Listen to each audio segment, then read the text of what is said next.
en nombre de la directora de la Biblioteca Nacional, queremos agradecer al IPC el haber pensado en nosotros para presentar este trabajo tan interesante sobre Joaquín Sorolla, y no tenemos más que palabras de agradecimiento para una institución como el Instituto de Patrimonio, que nos ayuda en la conservación de nuestro propio edificio y en tantos otros asuntos en que su consulta es fundamental. Por lo tanto, desde la Biblioteca Nacional, pues agradecer al Instituto que piense en nosotros y que nosotros somos felices, ¿no?, de prestarle nuestro salón para presentaciones como esta. Y nada más, le dejo la palabra a Alfonso Muñoz Cosme, no sin antes pedirles un aplauso de bienvenida para los tres ponentes.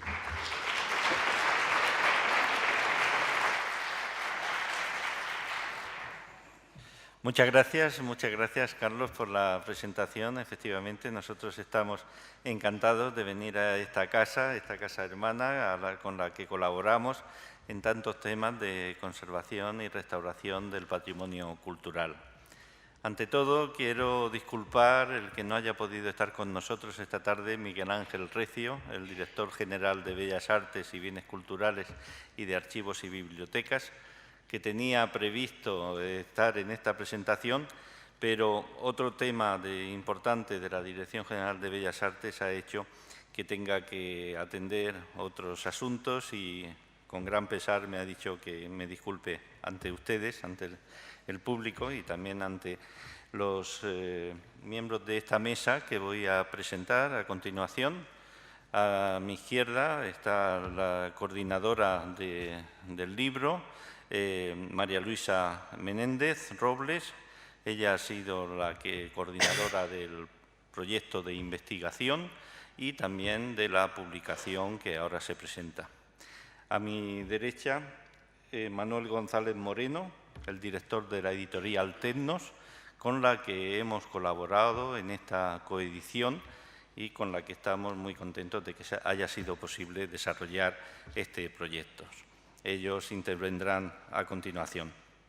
Yo quiero simplemente resaltar nuestra satisfacción por la presentación de este libro, que es una publicación típica de las publicaciones del Instituto de Patrimonio Cultural de España, porque es el resultado de una serie de trabajos y de investigaciones de carácter interdisciplinar que abordan una serie de bienes culturales que desde la conservación y restauración, desde las actuaciones hechas para mejorar el estado de conservación de estos bienes y para asegurar su conservación para el futuro, se llega a un aumento del conocimiento sobre ellas.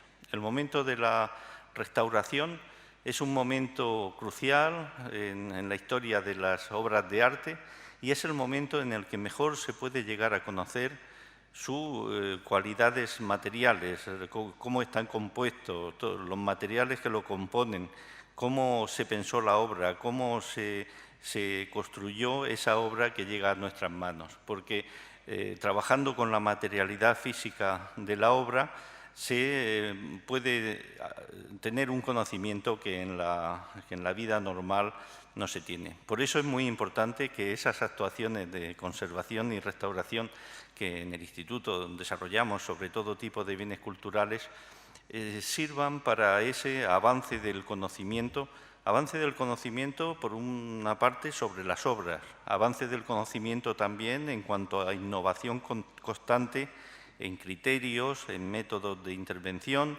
en nuevos tipos de patrimonio, en desarrollo de nuevos materiales, de nuevas técnicas, para que una vez concluido ese proceso de avance del conocimiento se pueda poner a disposición de la sociedad a través de cursos, a través de jornadas, a través de publicaciones como esta.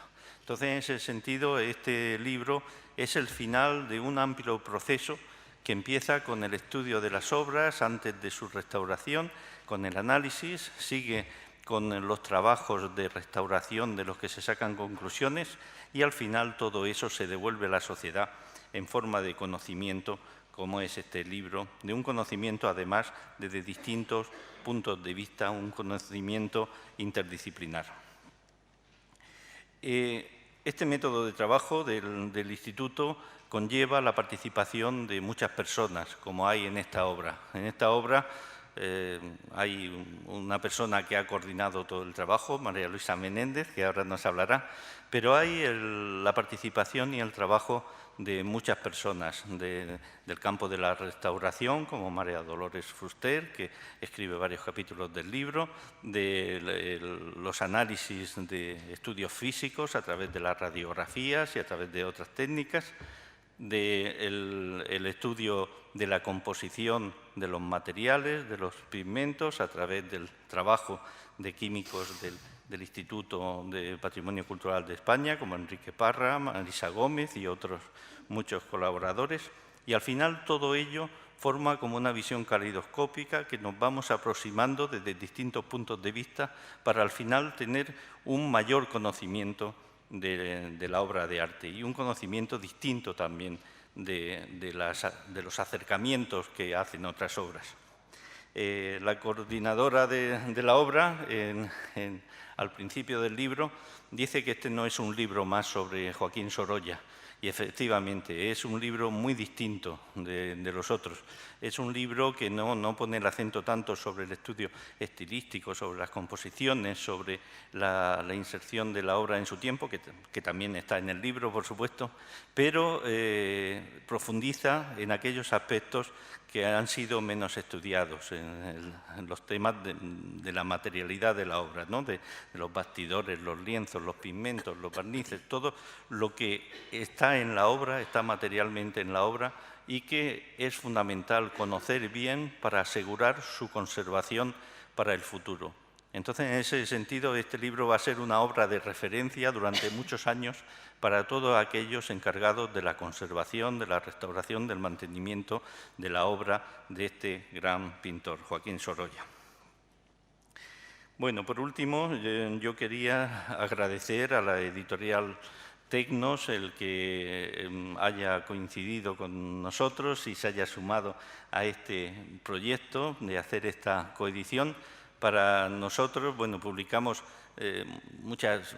una docena de monografías al año, pero el hacerlo con una editorial de prestigio nos permite llegar a otro público, nos permite llegar mucho más allá, nos permite diversificar también el público al que podemos llegar y le da mucha más amplitud a la recepción de esta obra. Por eso estamos agradecidos a la editorial Tecnos y a su director que se haya sumado a este proyecto y se haya hecho realidad este libro magníficamente editado y con una calidad en la edición magnífica y por lo demás, pues nada, agradecer a la Biblioteca Nacional una vez más que nos haya acogido y a continuación doy la palabra al director de la editorial Tecnos, Manuel González Moreno.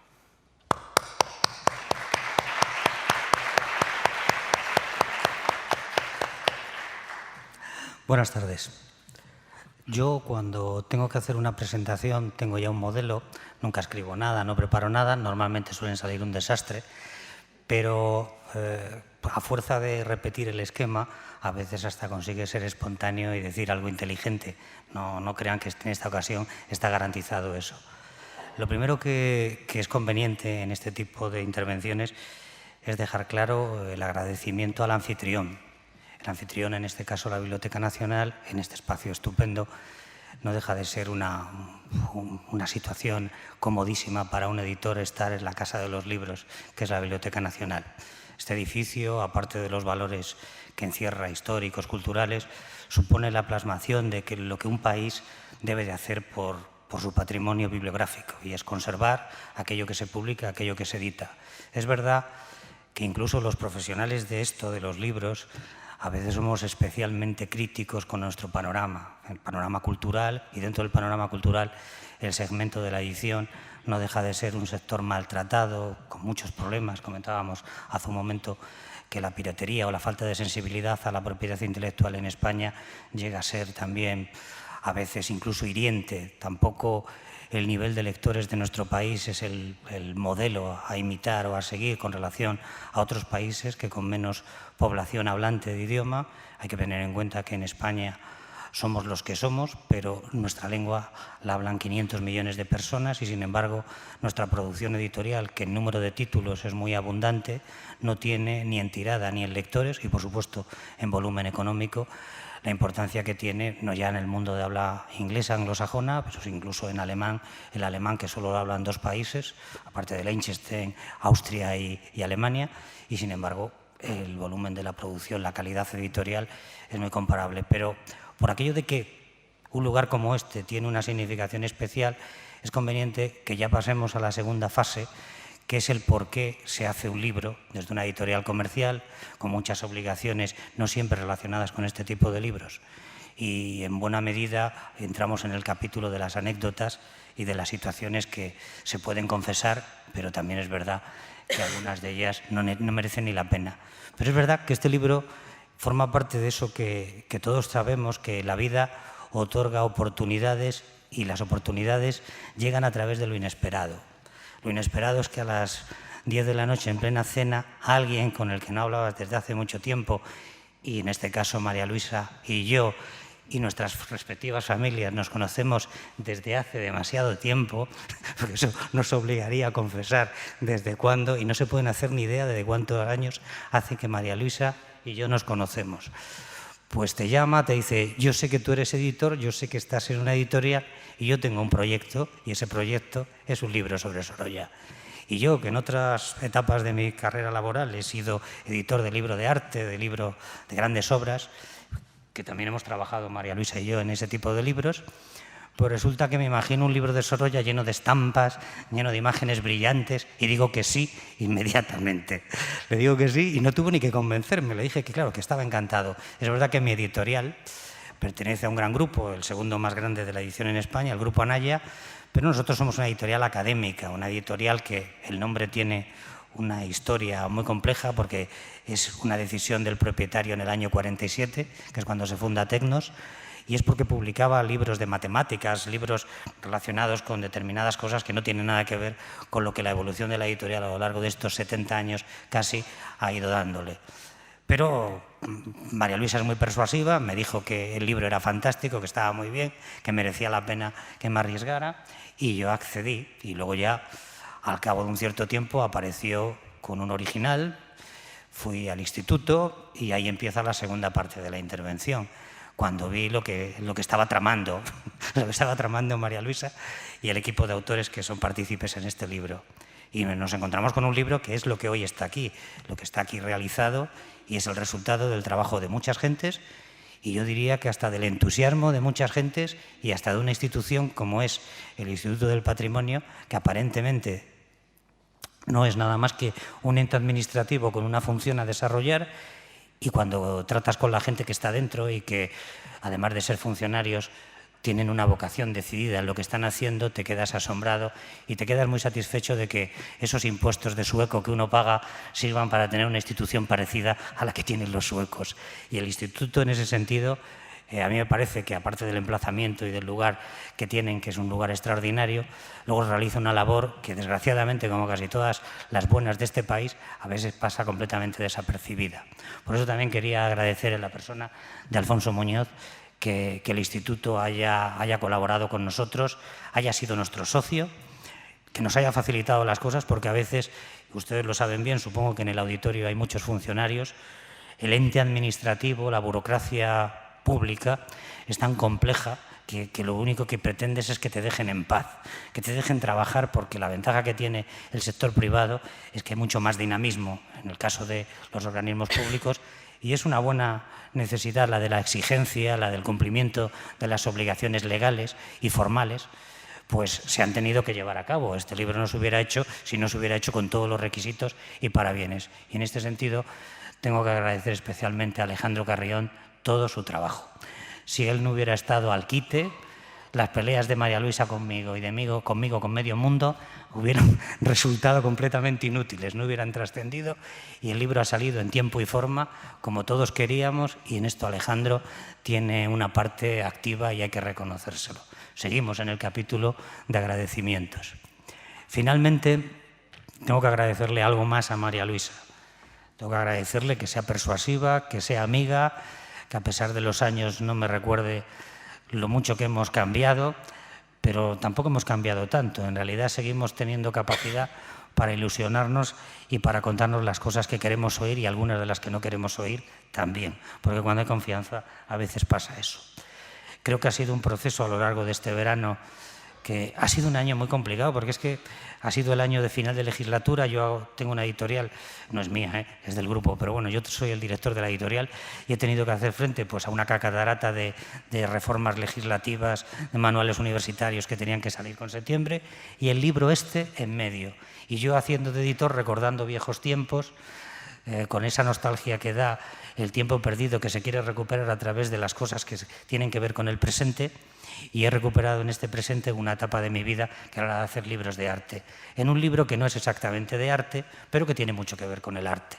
No voy a entrar en los pormenores del libro, porque se lo vamos a dejar a María Luisa, esa tarea, pero sí que es conveniente recalcar algo, lo inesperado, la conjunción de todos los elementos privados, públicos y medio pensionistas que han circulado a lo largo de esta obra ha dado como resultado que el trabajo entusiasta de los autores, que el esfuerzo de las personas que desde los despachos han hecho posible que la edición saliera en tiempo y forma, tenga como concreción hoy este acto, estas palabras, su presencia aquí. Tercer capítulo de agradecimiento. Muchísimas gracias por su asistencia y por su atención. Y nada más, María Luisa, tu turno.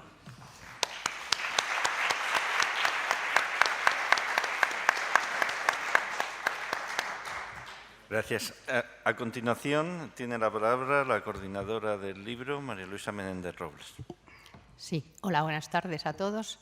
Yo pensaba dejar los agradecimientos para el final, pero las palabras de Manolo casi me obligan a empezar por ahí, de la editorial. Evidentemente, sin alguien que crea en un proyecto, que en la era del casilla del libro digital esto es muy complicado, hacer las cosas en papel, pues estos proyectos son inviables. Desde luego su apoyo ha sido fundamental, sus orientaciones y su paciencia. Fundamental ha sido también que el propio subdirector del instituto viese que este proyecto era relevante y que debía seguir hacia adelante y cristalizar en la obra que tenemos hoy en nuestras manos. Eso tampoco habría sido posible, como muy bien ha señalado el editorialista, sin la colaboración de Alejandro Carrión, que se implicó desde el principio de su llegada al instituto en que este libro viera la luz. Con todas estas voluntades era muy complicado que este libro no saliera, y efectivamente ha salido. Y eso es lo que cuenta en definitiva. La llegada de este libro ahora mismo al panorama editorial y a las librerías y a las manos de ustedes, de quien pueda interesarse por él, no es algo casual, es algo profundamente meditado y sentido por parte de aquellos que llevamos implicados en la investigación del artista desde nuestros respectivos ámbitos profesionales desde hace bastante tiempo. Desde el propio Instituto de Patrimonio Cultural de España, nombre actual del Organismo Central de Restauración dependiente actualmente de la Secretaría de Estado de Cultura, se ha venido trabajando en la recuperación del artista mediante la restauración de todas aquellas obras que desde el Museo Sorolla, donde yo he sido conservadora y posteriormente directora, íbamos enviando para su restauración. La política de recuperación de la figura del artista, el proceso de un artista denostado, olvidado por la crítica, no así por el público, como muy bien señalaba Antonio López cuando se le entrevistó en la primera cadena de televisión española a propósito de la llegada a España de los paneles de la Hispanic Society. Recordaba cómo en la escuela, cuando él estudiaba, Sorolla estaba absolutamente proscrito y prohibido. En un contexto en el que las segundas vanguardias imperaban, la figuración que representaba Sorolla y ese tipo de pintura, a nivel crítico, de crítica artística, era totalmente reprobado. Sin embargo, continuaba diciendo Antonio López cómo cuando él se consolidó como un pintor con criterio propio y cuajado, descubrió que Joaquín Sorolla y la pintura eran la misma cosa. Es decir, que una vez que prescindimos de clichés y de corsés, de escuelas, etcétera, etcétera, y nos abordamos a un artista, el que sea, a partir de su talento, de su creatividad, de su dominio del oficio, emerge con la fuerza con la que ha ido emergiendo Joaquín Sorolla. Como digo, este libro no es casual que esté ahora mismo haya visto la luz. Culmina en este momento, porque aquí no se detiene evidentemente, un proceso de recuperación del artista en todas sus cualidades a nivel personal, su trayectoria humana y a nivel, sobre todo, como creador, que fue iniciado precisamente desde su casa museo, el Museo Sorolla de Madrid. Fue la exposición Zor Sorolla, que se celebró en el año 1992, comisariada por el entonces director Florencio de Santa Ana, la que supuso un paso que no se había dado hasta ese momento, como digo, en la difusión de la pintura de Sorolla y además en el redescubrimiento de una casa museo que era poco visitada y prácticamente olvidada, como otras muchas casas museo en España. Ese punto de arranque, el año 1992, ya supuso no detener el proceso de recuperación, como digo, desde el museo a través de numerosas exposiciones que fueron programadas con los fondos propios principalmente. Se celebraron 17 exposiciones más, que no fueron 17 ediciones, porque muchas de ellas itineraron por toda España durante 2 años, algunas veces, por el extranjero, Latinoamérica, fueron a París, fueron a Estados Unidos, etcétera, etcétera. Es decir, que hubo un esfuerzo considerable hasta aproximadamente el año 2008 con esta política expositiva que dio a conocer la figura del pintor en diferentes latitudes. No solo el museo se implicó en este proceso, sino que poco después, 6 años después, la Fundación Thyssen realizó la exposición Sorolla y la Hispanic Society, que seguramente muchos de ustedes recordarán. Sorolla y la Hispanic Society fue muy importante porque era la primera vez que esa institución fundada por Huntington, que conserva y contiene el mayor número de Sorollas después del propio Museo Sorolla, dejaba salir sus fondos fuera de Estados Unidos y del propio Nueva York. Dio paso a la Sargent Sorolla, ambas comisariadas por el director entonces de la Hispanic Society, también valenciano, Tomás Llorens, que se presentó igualmente en París. Sorolla y Estados Unidos es el último recorrido de este grupo de exposiciones que no han sido realizadas por el museo y se celebró el año pasado precisamente en Mafre para presentar aquellas obras que fueron adquiridas por coleccionistas e instituciones estadounidenses cuando el pintor se expuso en el año 9 y en el año 11 en aquel país. Y un punto relevante de todas estas exposiciones, un elemento clave, fue la antológica que se celebró en el Museo del Prado. Esa exposición antológica que tuvo lugar entre mayo y septiembre del 2009 y a la que el Museo Sorolla cedió 15 obras maestras que conformaban el grupo de más de 100 cuadros del pintor y que tuvo que ser prorrogada por el enorme éxito que obtuvo, fue el espaldarazo definitivo. El Museo del Prado tiene esas ventajas, lógicamente, y era un lugar merecido para estar los cuadros del pintor. Culminaba allí con esta exposición el recorrido por toda España durante 2 años de los 14 paneles que el artista pintó para la Hispanic Society. De modo que se presentaron y terminaron allí para volver después a Estados Unidos, a su lugar original. Junto a esta política expositiva desarrollada desde diversos ámbitos, no solo desde el Museo Sorolla, a ella va estrechamente unida una política de publicaciones de los catálogos de estas exposiciones donde se van revisando ciertos aspectos de la producción de Sorolla. Antes de estas producciones, de estos catálogos, cabe destacar la obra de una de las bisnietas de Joaquín Sorolla, Blanca Pons, que editó Joaquín Sorolla, Vida y Obra, en el 2001, un libro fundamental de referencia, y nos anuncia la realización de 2 volúmenes más con el catálogo razonado de la totalidad de su obra, de la obra del pintor, cuyo número desconocemos. Sabemos que supera las 3.000 cuadros de pequeño y gran formato, pero no sabemos la cifra y estamos a la espera de dicho catálogo. Asimismo, con motivo de la presencia de los paneles de la Hispanic en España durante esos 2 años que antes he referido, entre el año 7 y el año 9, se produce un numerosísimo volumen de publicaciones relacionadas con el pintor. De todas ellas, que todas eran interesantes e importantes, nos interesa especialmente las publicaciones de repertorios documentales que en aquel momento se hicieron, como fueron la correspondencia mantenida por Joaquín Sorolla con su esposa Clotilde, y que pone de manifiesto aspectos íntimos del artista, de un artista durante el proceso creativo y en el ejercicio del oficio fuera de su casa, que es cuando se comunica con su mujer.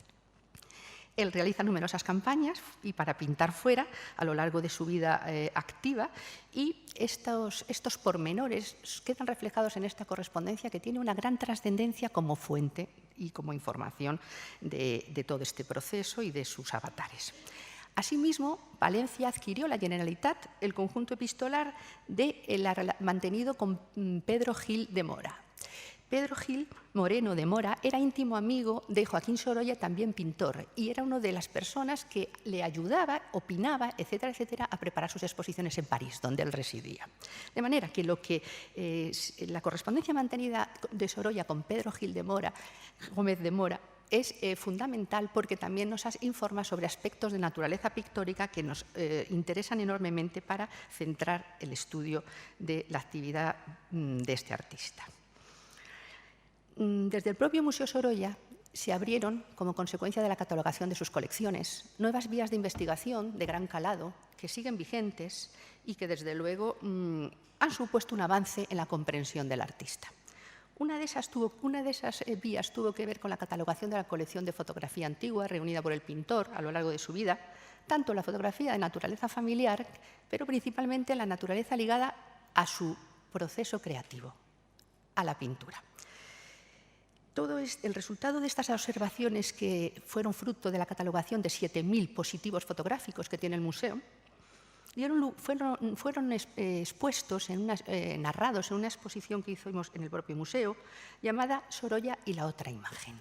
Pero además han dado lugar a una tesis doctoral que ha sido defendida en la Universidad Rey Juan Carlos por uno de los autores del capítulo correspondiente a la fotografía en este libro. Por último, el año pasado, de manera online, se publicó en relación con la fotografía el catálogo de fotografía antigua del Museo Sorolla con 1000 imágenes que dejamos ya revisado y preparado hace 5 años, cuando abandonamos la dirección del Museo Sorolla, y que puede ser, como digo, consultadas esas 1000 imágenes de manera online. Otra línea de investigación que abrimos desde el Museo Sorolla fue la inserción del artista en el contexto intelectual de su tiempo. Esta cuestión no es nada banal, porque uno de los aspectos que se recriminaba a Sorolla era la falta de carácter de vinculación con el mundo cultural y con la intelectualidad. Todo esto, cuando se profundiza a través del epistolario y de otras fuentes de información en la vida del artista, se ve que es inexacto. Y conseguimos trabar, a través de una exposición titulada Sorolla y su idea de España, sus vínculos con la Institución Libre de Enseñanza, sus vínculos con la JAE, la Junta de Ampliación de Estudios, que enviaba a pensionados al extranjero para formarse, donde él era vocal y Ramón y Cajal presidente. De manera que queda trabado en su tiempo, de una manera mucho más coherente, la figura del artista, influyendo esta percepción que tiene vinculada al institucionismo en la elección de algunos de sus temas, como por ejemplo los de alta montaña, que va a introducir en su pintura. En definitiva, es un proceso, digamos, pluridireccional desde diversos ámbitos, pero ha sido muy importante la aportación del Museo Sorolla, como es natural, era el que tenía las colecciones principalmente, para poder reivindicar la figura del artista en términos más rigurosos y con una metodología de trabajo más seria. Este libro, por tanto, es un paso más en ese proceso, porque la gran cantidad de literatura y de estudios generados últimamente en torno a Joaquín Sorolla revelaban que la mayoría de la metodología y la forma de realización seguía una misma dirección. Por lo tanto, para poder avanzar en el estudio del artista, se imponía hacerlo en otros términos. Ya esbozó algo en ese sentido el propio Museo Sorolla en el año 2013 con la exposición Sorolla, el color del mar. Y en enero de 2016 se clausuró Sorolla, el arte de la luz, donde también camina por estos derroteros. Pero este objetivo que nos habíamos trazado y que habíamos sentido diferentes autores de este libro, de caminar, de dirigir las investigaciones en términos distintos, no era posible sin el apoyo técnico de las ciencias experimentales. Y esto no es fácil, es decir, se necesita un repertorio de información que complete la información documental, tanto gráfica como fotográfica, procedente de la aplicación de estas ciencias al estudio de las obras de arte. Evidentemente, nosotros no podíamos generar esta información para la publicación expresamente, con lo cual tuvimos la suerte de que buena parte de los autores de este libro y estas personas que sentían esta inquietud estaban encuadrados en centros o instituciones donde se realizaba el análisis de las obras de arte con un fin de restauración previo a su restauración, para poder detectar sus patologías y abordar su intervención de manera rigurosa.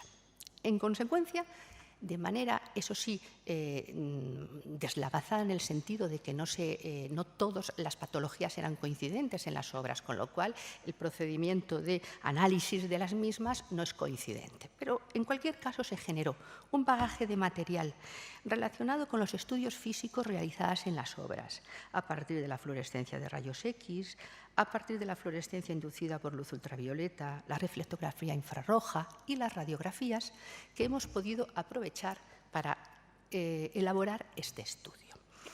Las obras procedían principalmente del Museo Sorolla, donde la inexistencia de un taller de restauración, como tampoco había sala de exposiciones temporales, y por eso la mayoría de las exposiciones las realizamos itinerando y fuera de la propia sede del museo, hasta que en el año 2010 dejé adquiridos, afortunadamente, el museo ya posee unos locales que serán rehabilitados cuando cuando haya disponibilidad económica por parte del Ministerio y quedará dotado de esas salas de temporales y otra serie de servicios que le faltan en este momento.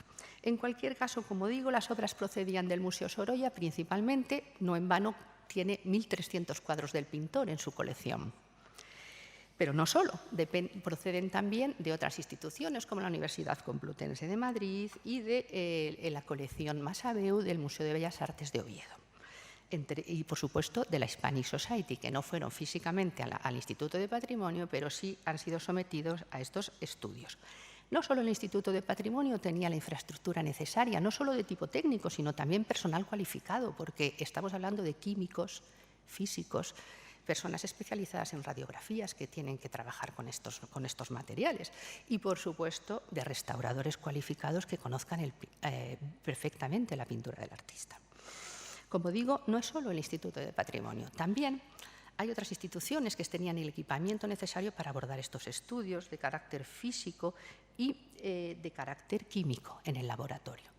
Y son el Instituto de Conservación y Restauración Valenciano y, por supuesto, también en la Universidad de Valencia el Instituto del Departamento de Estudio de los Materiales. Todos ellos están encuadrados también en esta publicación con sus aportaciones, porque no podían faltar. Además de todos estos trabajos, entre los que se completan, como digo, con los estudios químicos que nos permiten conocer el análisis de las capas de imprimación, los aglutinantes, los pigmentos y su composición, tanto orgánicos como inorgánicos, y desde luego el barniz, si es que las obras lo obtienen, que algunas veces efectivamente están barnizadas.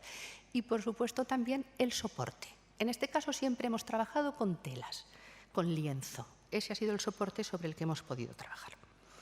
Los cuadros son, en definitiva, la principal fuente con todo, es decir, siempre, constantemente, hemos tenido que estar remitiéndonos a la consulta de los cuadros para comprobar aspectos que todos estos procedimientos analíticos de laboratorio y radiológicos, etcétera, etcétera, nos facilitaban. ¿Cuál es la estructura que hemos planteado en esta obra, en el libro? Pues la estructura arranca de la figura de Fortuny. Y arranca con Fortuny por dos circunstancias. Primero, porque cuando Fortuny falleció solo ya tenía 11 años, no se conocieron. Pero Fortuny, por el uso que hace de productos de fabricación tradicional y otros de fabricación industrial, es el puente entre una época y otra. La época anterior a Sorolla y la época de Sorolla.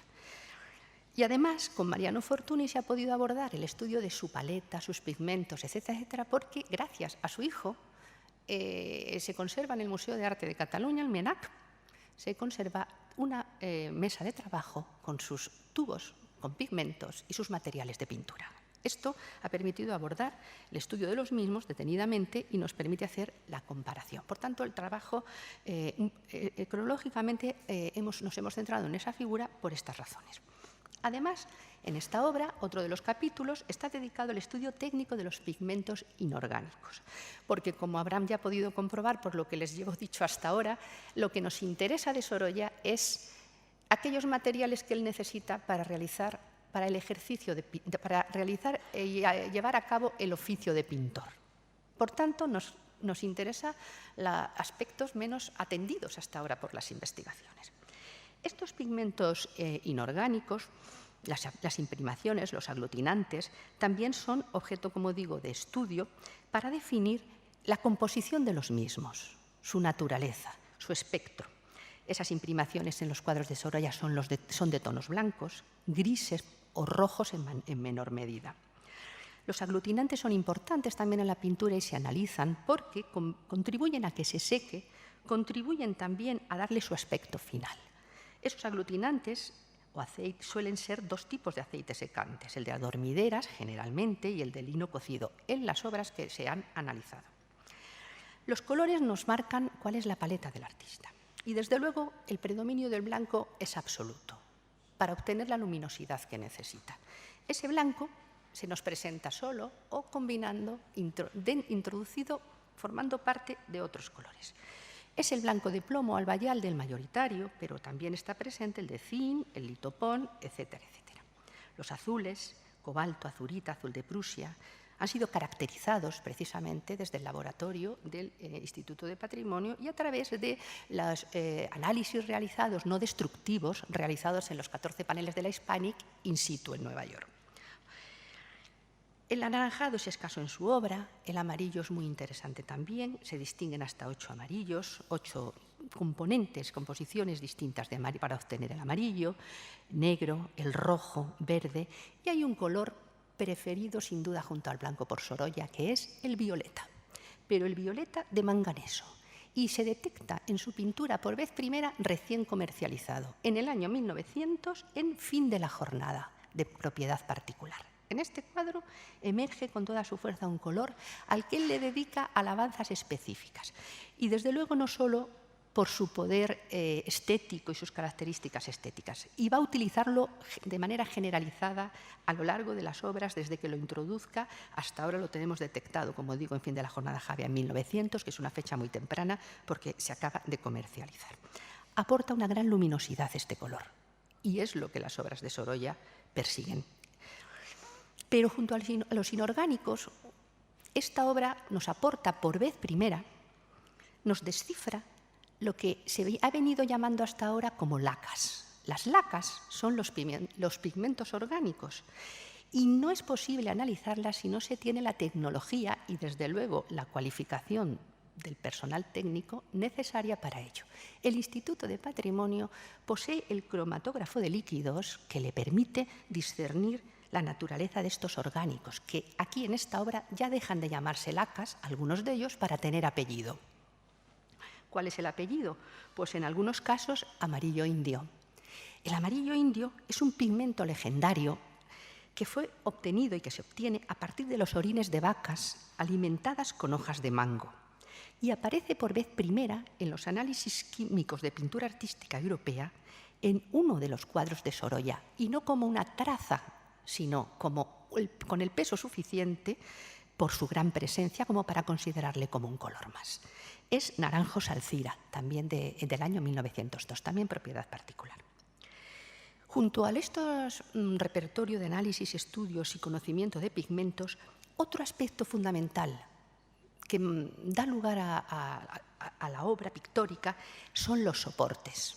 En este caso hemos dicho que se han estudiado las telas, puesto que eran sobre lienzo, la mayoría de las pinturas estaban ejecutadas sobre lienzo.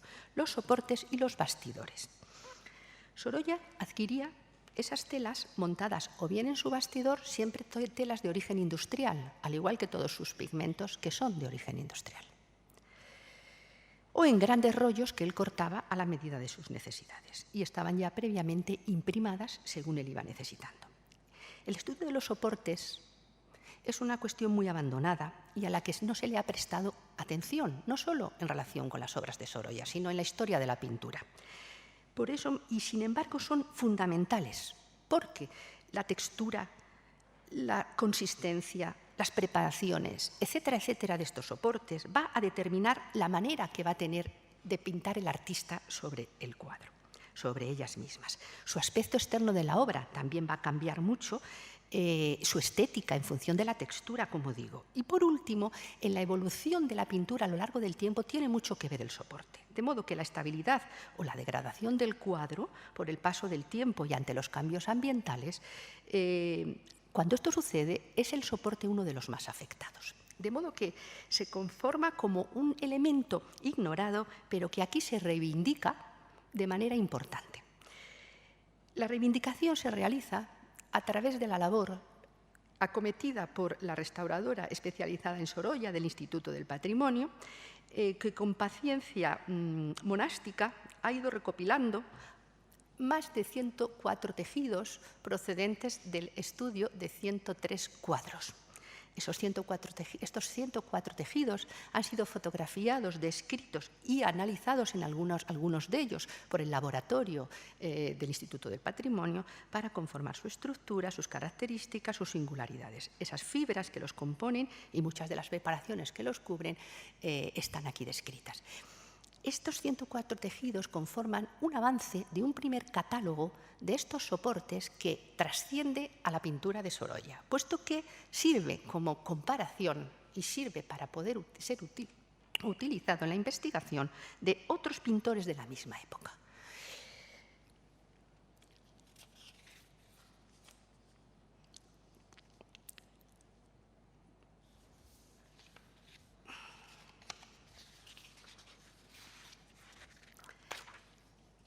Los marcos son otro aspecto de los cuadros también muy olvidado.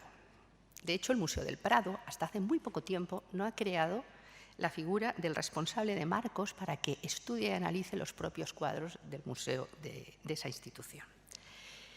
Y de ese estudio de los marcos de los cuadros de Sorolla se encarga otra de sus bisnietas, descendiente de Elena, la menor de las hijas del pintor. Él adquiere esos marcos a tallistas y doradores de Madrid, Sevilla o Valencia, y en establecimientos de Italia o París. Los marcos son fundamentales y están ajustados a la obra que contienen, la potencian, y el pintor, que cuidaba absolutamente todos los aspectos del desarrollo del oficio, también se preocupa por los marcos. Llega incluso a diseñar el que va a albergar la obra Trata de Blancas cuando se presente en la exposición de París en la Galería Georges Petit en el año 1906, mandándole un dibujo del marco que él quiere que se realice para esa obra, que está en el Museo Sorolla, a su amigo Pedro Gil. De modo que son enormemente importantes y de él se ocupa de manera muy directa. En este estudio de los marcos se identifican las preferencias del artista al respecto y cómo, en función de las obras que contienen, selecciona un tipo u otro de marcos. Incluso adquiere marcos en anticuario, marcos antiguos, para aquellas obras o fotografías de su familia y especialmente obras de su hijo Joaquín, que sitúa, como digo, en estos marcos adquiridos en anticuarios sevillanos, etcétera, etcétera. En definitiva, paletas, pinceles, brochas, espátulas, tientos, recipientes, caballetes, mesas de trabajo, cajas de colores portátiles para pintar al aire libre, andamios o gradillas, etc., conforman un amplio repertorio que se suma a todo lo que llevamos dicho anteriormente para el ejercicio del oficio y que también se estudian en esta obra. Pero no se detiene aquí la aportación de estos trabajos. Una vez que conocemos los materiales, los aspectos materiales concretos del ejercicio del oficio de la pintura, hemos podido avanzar en la definición del proceso creativo. Con todo esto, ¿cómo ejecuta Sorolla sus cuadros? Pues en este aspecto la fotografía se ha revelado como fundamental en idear y materializar sus obras. Alcanzan la fotografía una gran relevancia en el proceso creativo, no solo para recordar aspectos de la realidad que él contempló y que manda fotografiar, incluso indicando cómo deben estar situados los modelos que deben ser fotografiados y en los que luego se inspirará para la realización de sus cuadros, sino que la fotografía le va a ayudar a realizar las grandes composiciones, como por ejemplo el panel de Castilla de la Hispanic Society. Ese panel tiene 100 figuras de tamaño natural, que él tuvo que ubicar en el espacio físico del lienzo. ¿Cómo lo hace? Pues las cuestiones compositivas para resolver la ubicación de dichas figuras lo realiza a través de un procedimiento que el autor de este capítulo ya acuñó en su momento desde el Museo Sorolla como fotomontaje pictórico. Su vinculación con la fotografía le dota de una enorme modernidad. Su suegro era fotógrafo. Entró a trabajar en el estudio de Antonio García en Valencia con 15 años y se familiarizó con todo el procedimiento de realización de la fotografía. Además, el tipo de pintura de Sorolla, que potencia la instantaneidad, la captación de lo cambiante de la realidad, en ocasiones solo puede ser con la ayuda de la fotografía recogidos esos instantes que el ojo humano no ve. Por ejemplo, en Saltando a la comba, del Museo Sorolla, donde su hija aparece suspendida en el aire y así la pinta sin haber podido ver ese gesto exactamente y esa posición del cuerpo, sino a través de la fotografía que le encarga justamente de sus hijos saltando a la comba. Las escasas radiografías que se han realizado, tanto desde el Museo del Prado, cuando enviamos allí algunas de las obras del Museo Sorolla y para su restauración fueron radiografiadas, y también obras de colección particular, no más de media docena.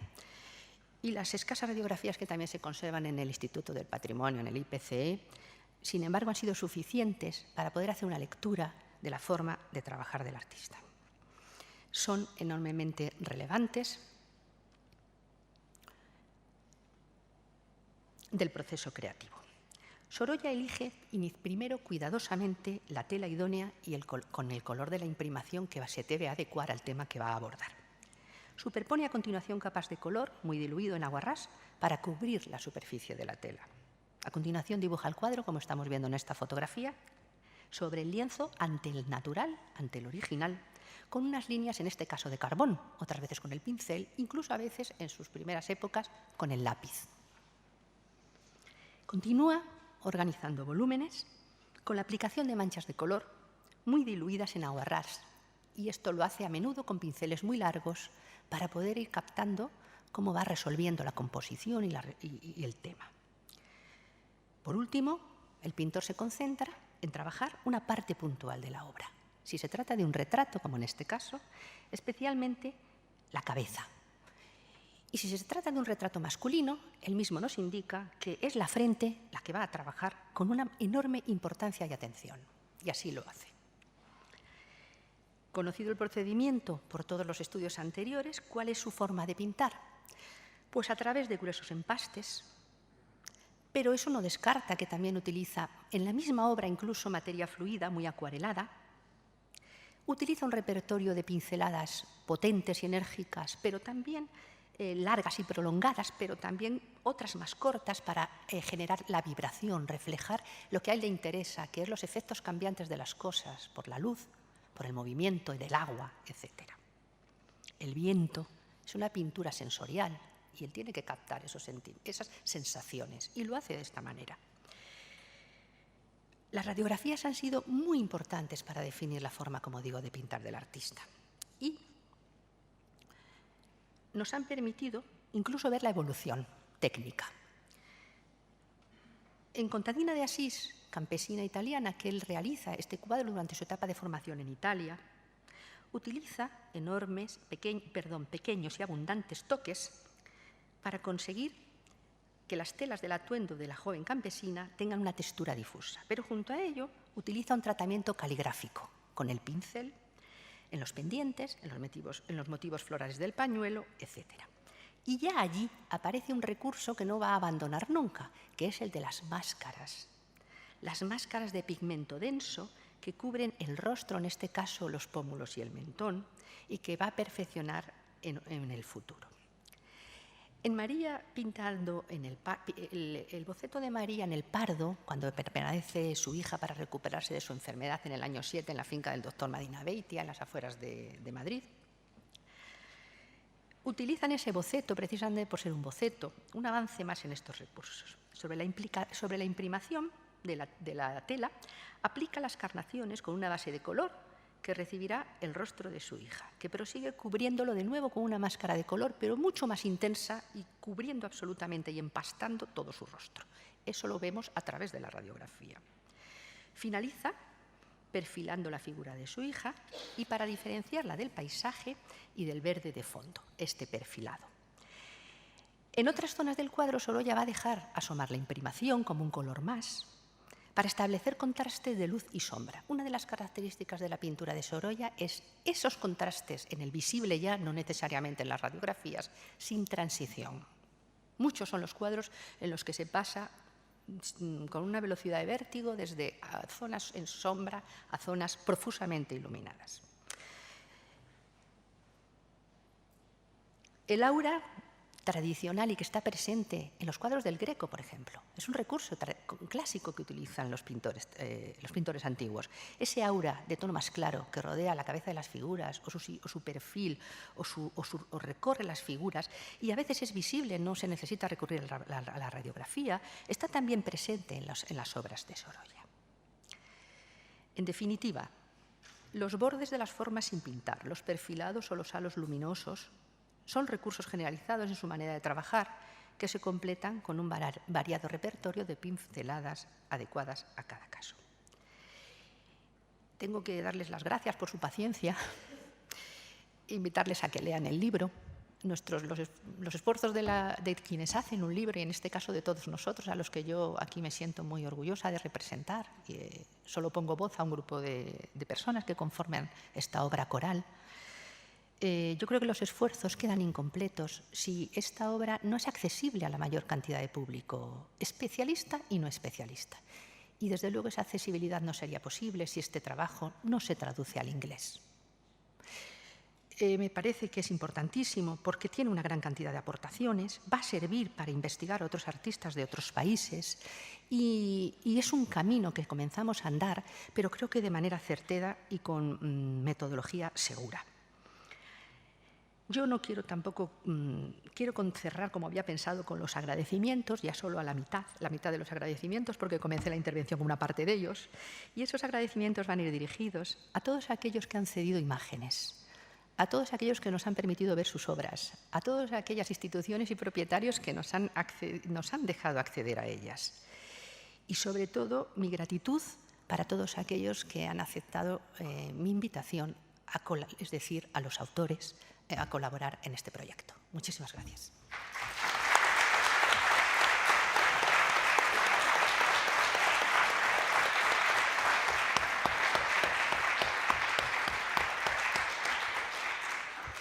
Bueno, muchas gracias, María Luisa Menéndez, por esta síntesis de todo lo que contiene el libro, este libro con tantos autores y tan poliédrico. No quería cerrar el acto sin dar también la palabra al público por si hay alguien que quiere hacer alguna pregunta o a alguno de los participantes en este proyecto que está en la sala y quiere añadir o quiere comentar algo, que pues es el momento de resolver cualquier duda que tengan sobre la técnica de Sorolla o cualquier curiosidad.